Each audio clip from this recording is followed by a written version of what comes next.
అందరికీ నమస్తే అండి. గాయత్రిక హోమ్కి స్వాగతం.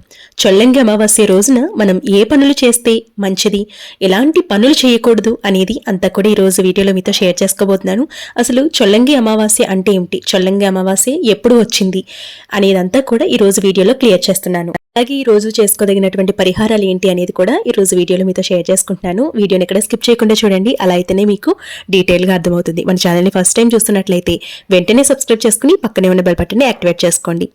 చొల్లంగి అమావాస్య చాలా శక్తివంతమైనది. ఈ రోజు చేసే పనుల్లో తగిన జాగ్రత్తలు తీసుకోవటం వల్ల మనకన్నీ అనుకూల వాతావరణం కలుగుతుంది. అలాగే మనకి ఆరోగ్యపరమైనటువంటి ఇబ్బందులన్నీ కూడా తొలగి ఆరోగ్యంగా ఉంటాము, మానసికంగా ఆనందంగా కూడా ఉంటాం.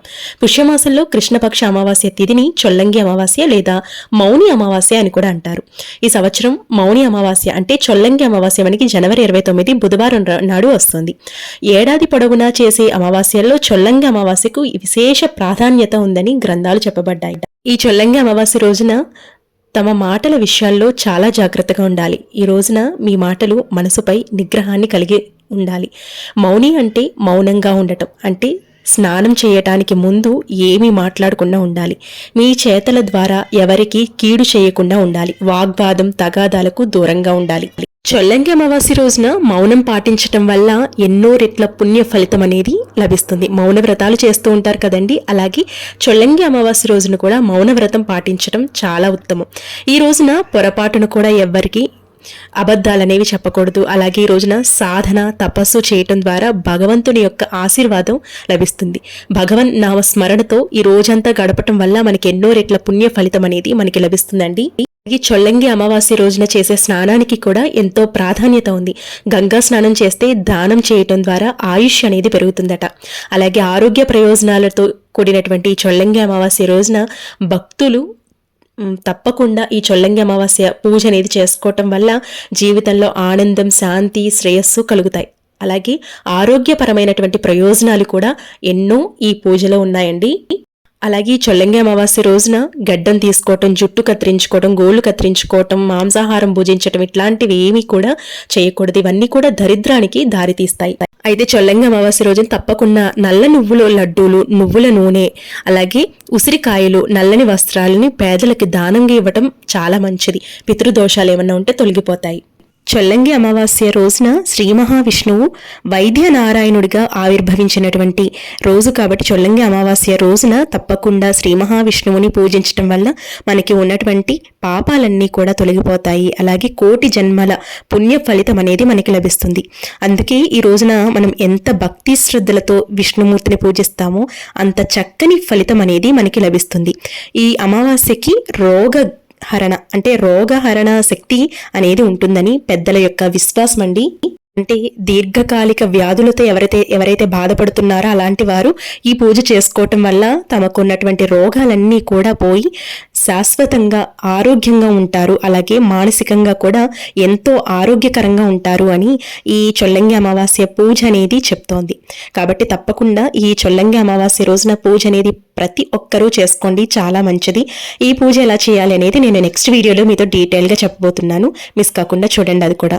అలాగే ఎవరైనా దీర్ఘకాలిక వ్యాధులతో బాధపడేవారు ఈ చొల్లంగి అమావాస్య నాడు ఒక ప్లేట్ తీసుకుని చక్కగా కొంచెం బియ్యపిండి, పంచదారను చూర్ణంగా చేసి దానిలో కొంచెం యాలకుల పొడిని కలిపి ఆవు నెయ్యి వేసి విష్ణు సహస్రనామ పారాయణం చేస్తూ దీపం పెట్టాలి. అలా దీపం పెట్టిన తర్వాత పదార్థాన్ని దీపం కొండెక్కిన తరువాత దాన్ని ఇంట్లో ప్రతి ఒక్కరూ ప్రసాదంగా తీసుకోవటం వల్ల ఆరోగ్యం కుదుటపడుతుంది. అలాగే మానసిక పరమైనటువంటి ఇబ్బందులున్నా కూడా తొలగిపోతాయి అని శాస్త్రం చెప్తోందండి. అయితే చొల్లంగి అమావాస్య రోజున శ్రీ మహావిష్ణువుతో పాటు లక్ష్మీదేవిని కూడా పూజించటం వల్ల మనకి ఎంతో పుణ్యం అనేది లభిస్తుంది. అయితే ఈ దీపం ఎలా వెలిగించాలి అనేది నేను డీటెయిల్గా వీడియో చేస్తానండి. ఈవినింగ్ వస్తుంది వీడియో అనేది, మిస్ కాకుండా చూడండి. అయితే ఈ ప్రమిద అంటే మనం 5 ఒత్తులతో దీపారాధన అనేది చేసుకుంటూ ఉంటాము ఈ పూజకి. అయితే శక్తివంతమైనటువంటి ఈ చొల్లంగి అమావాస్య రోజున లక్ష్మీదేవి ముందు నెయ్యి దీపాలు కూడా వెలిగిస్తూ ఉంటారండి. ఈ నెయ్యి దీపాలు వెలిగించడం కూడా చాలా చాలా మంచిదనమాట. అయితే ముఖ్యంగా ఈ చొల్లంగి అమావాస్య రోజున ప్రతి ఒక్కరూ తలస్నానం అనేది ఆచరించాలి. అలాగే చొల్లంగి అమావాస్య రోజున విష్ణుదేవుణ్ణి పూజిస్తాం కాబట్టి రావి చెట్టు దగ్గర కూడా మీరు చక్కగా పూజ అనేది చేసుకోవచ్చు. అలాగే రావి ఆకు దీపారాధన కూడా ఎంతో మంచిది.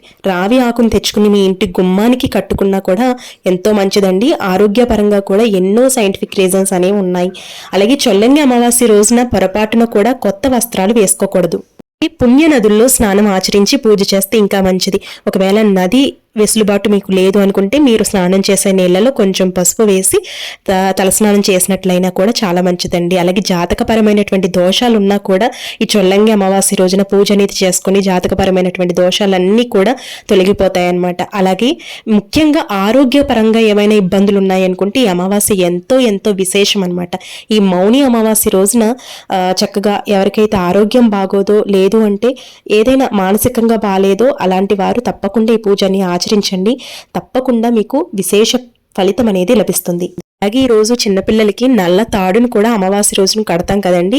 కాలికి నల్ల తాడును కూడా ఈ రోజు కట్టుకోవచ్చు. అలాగే ఇంటికి దిష్టి కూడా ఈ రోజు తీసుకోవచ్చండి, చాలా మంచిది. అలాగే అంతేకాని ఇంటిని శుభ్రం చేసుకోవటం, పూజా మండపాన్ని శుభ్రం చేసుకోవటం, పూజా పటాలని శుభ్రం చేసుకోవటం ఇట్లాంటివి మాత్రం చేయకూడదు ఈ అమావాస్య రోజున.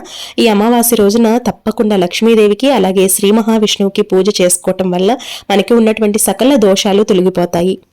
ఎవరైతే భార్యాభర్తల మధ్య చికాకులు, గొడవలు, అపార్థాలు ఎక్కువగా ఉన్నాయో అలాంటి వారు తప్పకుండా భార్యాభర్తలు ఇద్దరూ కలిపి పూజని ఆచరించండి. చాలా వరకు కూడా మీకున్నటువంటి కష్టాలన్నీ ఒక కొలుక్కొస్తాయండి. అంతేకాకుండా చాలా ఇద్దరి మధ్య అన్యోన్యత అనేది పెరుగుతుంది. అలాగే ముఖ్యంగా ఈ చొల్లంగి అమావాస్య అనేది చేసి పంచదారను చక్కగా చీమలకి కానీ లేదంటే ఆహారాన్ని ఆవులకి పెట్టినా చీమలకి పెట్టినా లేదు అంటే మీరు ఎవరికైనా పేదవాళ్ళకి దాన ధర్మాలు ఈ రోజు చేసినట్లయినా కూడా పితృదేవతల ఆశీర్వాదం మనకి లభిస్తుందటండి. తప్పకుండా ఈరోజు అందరూ కూడా ఈ పూజని ఆచరించాలని భావిస్తున్నాను.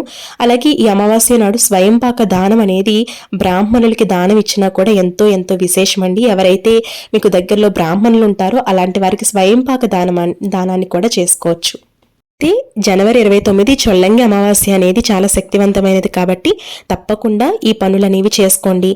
చేయవలసినటువంటి పనులు చెప్పాను, చేయకూడనటువంటి పనులు చెప్పాను. అయితే చొల్లంగి అమావాస్య పూజా విధానం ఎలా చేయాలి, ఎవరిని పూజించాలి అంటే ఏ పటం పెట్టి పూజించాలి, ఒకవేళ మన దగ్గర పెట్టవలసినటువంటి పటం లేదు అనుకుంటే ఏ పటాలు పెట్టి పూజ అనేది ఆచరించాలి, మనం పాటించవలసినటువంటి నియమాలు ఏంటి అనేదంతా కూడా నేను నెక్స్ట్ వీడియోలో మీతో షేర్ చేస్తానండి. మీకు చాలా యూస్ఫుల్గా ఉంటుంది. పూజా విధానం అంతా కూడా చాలా సింపుల్గా ఉంటుందన్నమాట. మిస్ కాకుండా అది కూడా చూడండి, మీకు చాలా వరకు క్లియర్ అవుతుంది. అలాగే శ్యామలాదేవి నవరాత్రులు పూజా విధానం కూడా అడుగుతున్నారండి. తప్పకుండా మీతో షేర్ చేస్తాను పూజా విధానం ఎలా చేయాలనేది.